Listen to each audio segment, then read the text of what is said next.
ఈరోజు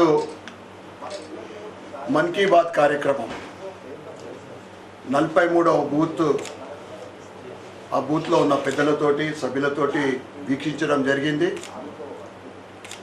చాలా విషయాలు చాలా ఆనందంగా ఉంది. అనేక విషయాలు ఇలా దేశ ప్రజలకు ఈ మన్ కీ బాత్ ద్వారా గత 10 సంవత్సరాల నుండి గిరిజన ప్రాంతంలో జరుగుతున్న కార్యక్రమాలతో పాటు ఇప్పుడు జరుగుతున్న కార్యక్రమాలు భవిష్యత్తు కార్యాచరణ. దీంట్లో ముఖ్యంగా ఈరోజు ఆపరేషన్ సింధూర్ ద్వారా ఈరోజు భారతదేశ ప్రతిష్ట మన సైనికుల సత్తా ఇంటిలో ప్రపంచానికి చాటి చెప్పడం జరిగింది.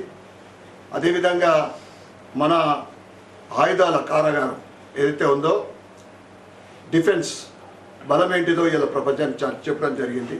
దీంట్లో ఒక అంశం ఆపరేషన్ సింధూర్ కన్నా ముందు, ఈ ఉగ్రవాదులు దాడి చేయకన్నా ముందు కేంద్ర హోంమంత్రి అమిత్ షా గారు 2026 మే వరకు దేశంలో ఉగ్రవాదుల్ని కూకటి వేలతో పీకేయడమే మా లక్ష్యమని చెప్పడం జరిగింది.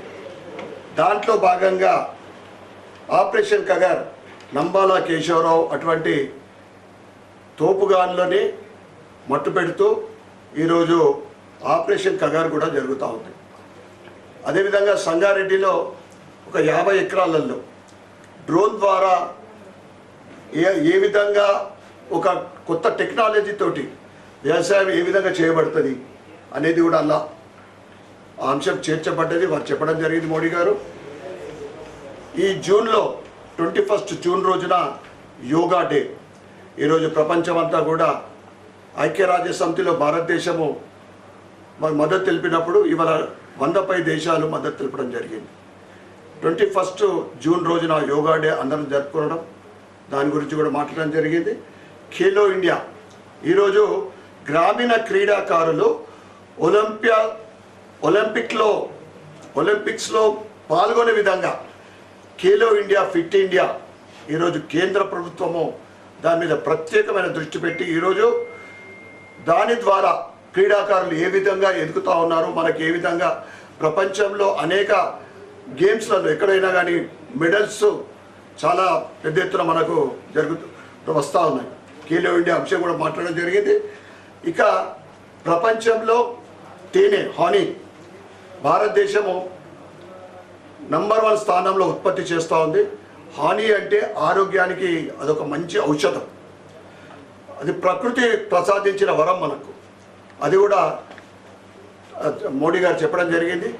మోడీ గారి నోటి వెంట ఏదొచ్చినా కానీ అలా 140 కోట్ల మంది దాన్ని పాటించడం అనేది నిజంగా అదొక గొప్ప విషయం. అది మోడీ గారు ఉంటే అన్నీ కూడా సాధ్యమే. మోడీ అయితే ముమ్కిన్ హై, అది ప్రజలందరి విశ్వాసం. కనుక రాబోయే ఈ నెలలో జూన్లో వచ్చే యోగా అందరం కూడా యోగాలో పాల్గొనాలని ఆ రోజు.